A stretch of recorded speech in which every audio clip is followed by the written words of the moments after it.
dalila suɓugo ceede ɗe komin yambaka hutinirta hitande 2024 merjo berniwol yambaka be conseil en maako ɓe kawti ha bariki maɓɓe ɓe jaɓɓi préfet de la vina nonnon dow tawego sous préfet de yambaka ceede million 750 gelɗe suɓama ngam hande mahugo arrondissement de Nyambaka mo'ingo laabi waɗugo lekki ha doftaji nyiɓugo kuje feere feere ha nder gure e ha nder kawyeji nonnon waɗugo ɓulli ndiyam e ko nandi e majum ɗum fuu majum ɗum yerdama conseil en yalɗirɓe haton ɓe suɓi sarɗuji ɗi fuu temerre dow temerre ɓe ɗo seyi hande min waddi programme amin ha conseil municipal en ɓe adopti million temerre jeeɗiɗi e sappanɗe tati e jeego be ɓooro temerre nayyi kanje man ɗo min haɓɓi anniya min maɓɓitan laabi woodi amin mari salirmaji mota yottata min wati ha ton million temere be sappanɗe 5 hagal jangirle l'école amin min wati million be temere be million 2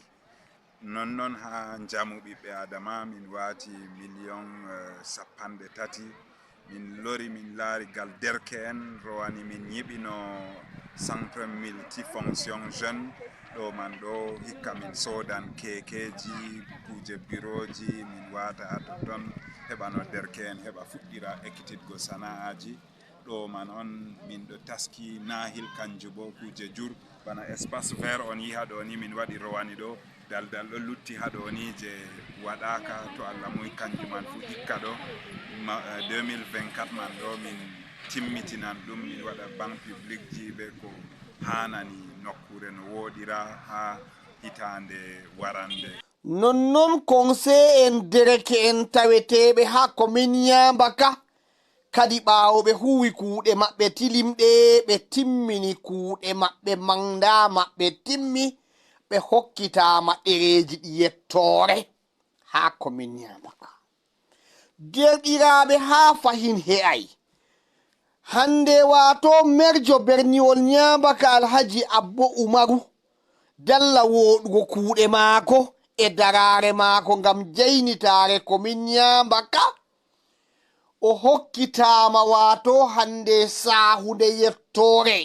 e hande ɓoggol ngol yettore haɗɗon man kawtal o en jewa nga tabitini alhaji abbo umaru laati hande barawandu leddi Nyambaka ummatore tawaɓe haɗon ɓe fuu maɓɓe ɓe ɗo seyi yigo hande kuuɗe kuwaɗe nonnon anniyaji ko saɗi e nonnon hande wato dokke ɗe o hokkama ummatore be mako fuu ɓe ɗo seyi